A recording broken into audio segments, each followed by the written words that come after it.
What were you drinking then?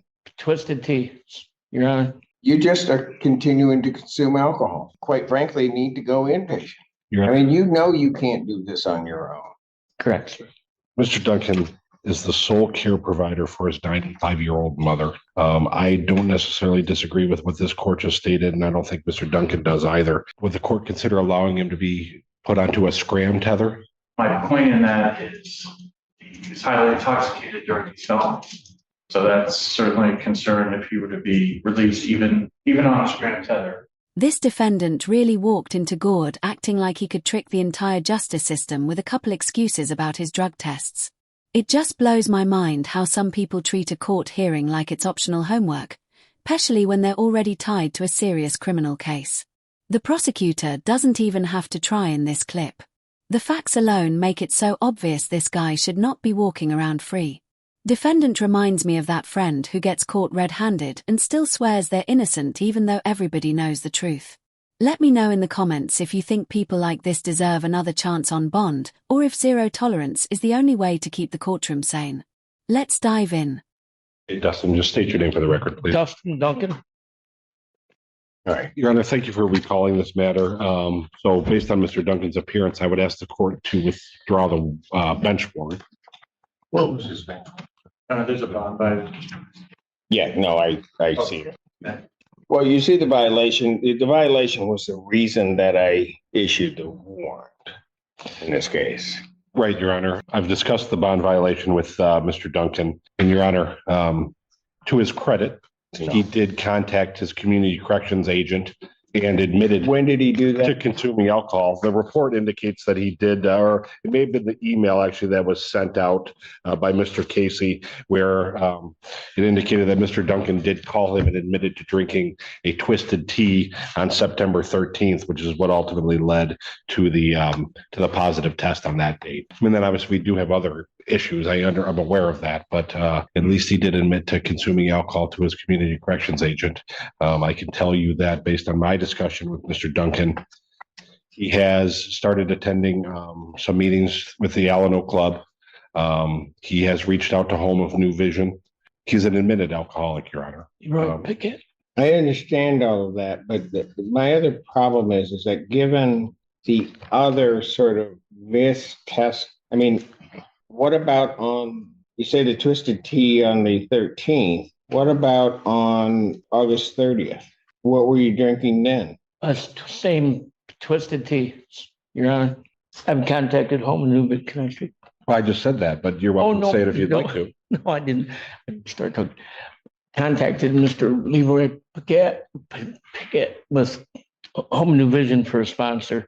I had 4 years clean and I relapsed. I know firsthand I need help with it.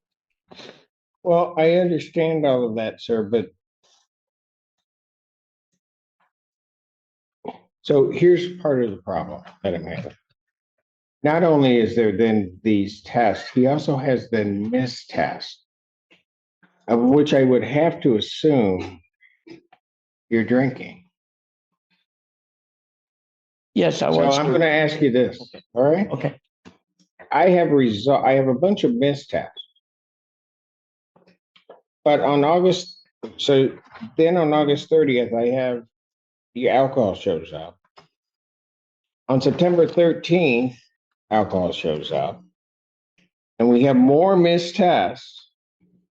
So between, I guess, the 16th, the date of this report, and the date you went on the tether back in August, how many times have you drank? 6 or 7, maybe Yeah. 8. I had 2 missed tests. I was in the hospital, but I did. Yes, I did.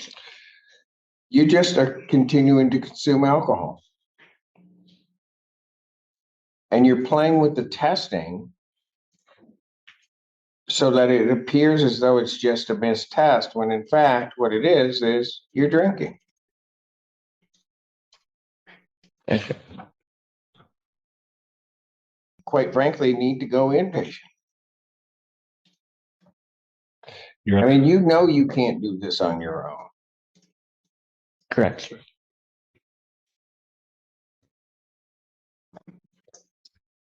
Mr. Rowland. Your Honor, Mr. Duncan is the sole care provider for his 95-year-old mother. I don't necessarily disagree with what this court just stated, and I don't think Mr. Duncan does either. Would the court consider allowing him to be put onto a scram tether? The second the prosecutor mentions he was out in traffic swinging a knife around, the entire sympathy act collapses. You cannot stand in front of a judge talking about one drink while the actual behavior could have put the half the street in danger. This is the kind of stuff that gets people locked up instantly, and somehow he still thought asking for a tether was realistic here. I mean, I think the judge is clearly done with the minimizing. You can see it in the way he stops even pretending to entertain the excuses here.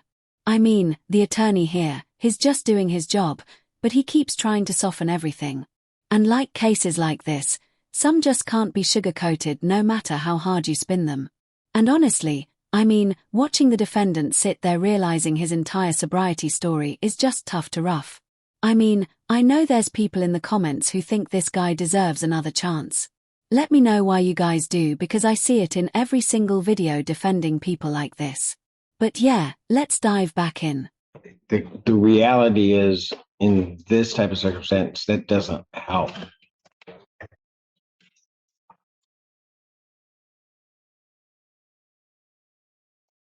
If nothing else, maybe it would be a reminder with a device on his leg that maybe he needs to call a sponsor if he feels like he needs a drink, or that he needs to attend an online AA meeting at any time of the day.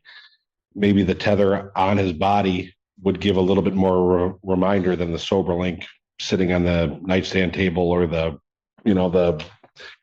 couch side table. If people have some concerns, if you'd like to hear. Yes, go on. Well, the allegations include that Mr. Duncan was highly intoxicated at the time, walking into traffic, wielding a knife, trying to punch cars, making statements to incite a fight, continued that type of behavior when police arrived to take him into custody. My point in that is he was highly intoxicated during these felonies. So that's certainly a concern if he were to be released, even on a scram tether. At most, I would think the court could maybe consider a release to long-term inpatient treatment if you were to take him into custody. Thank you.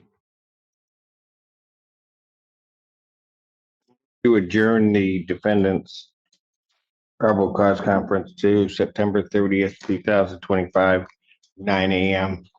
And at this time, given the violations, defendant's bond is.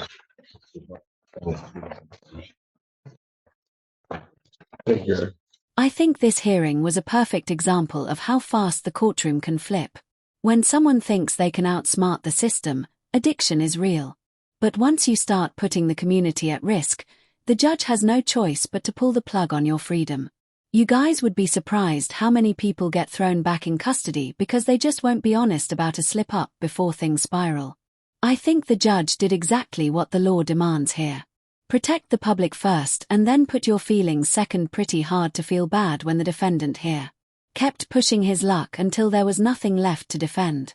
And honestly, watching him get remanded that quickly should be a wake-up call for anybody who treats bond conditions like suggestions. But yeah, guys, do you think the judge handled this one fairly, or would you have given him one last chance to prove himself? Thank you so much for watching, guys. Make sure to like and subscribe as always, and take